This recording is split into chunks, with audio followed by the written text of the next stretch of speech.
Sinalubong po ng samot-saring reaksyon ang pansamantalang paglaya ni dating Senador Leila de Lima matapos nga po ang halos 7 taon. Isa si Senador Risa Ontiveros sa mga nagbunyi sa pagpayag ng hukuman na makapagpiyansa ang dating senador. Ayon sa senadora, si de Lima ang sumalo sa pinakamalaking dagok ng oposisyon mula sa nagdaang administrasyong Duterte. Sabi pa ni Ontiveros, tama lang na hinayaan po ng pamahalaang Marcos Jr. na makalaya na ang dating senadora dahil matagal na rin daw naging biktima ng kawalan po ng katarungan si de Lima. Si Senator Bato de la Rosa naman, nakaalyado po ng dating Pangulong Duterte ay ginagalang daw ang naging hatol ng hukuman. Pero tila lumalabas daw na mahina ang kaso kay de Lima gayong malakas naman ito noong nakaraang administrasyon.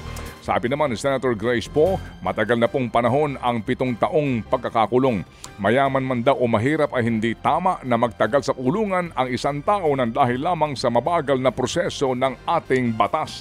Ted Filon at DJ Chacha ngayon nasa Radyo 5 92.3 News FM Monday to Friday 6 to 10 a.m.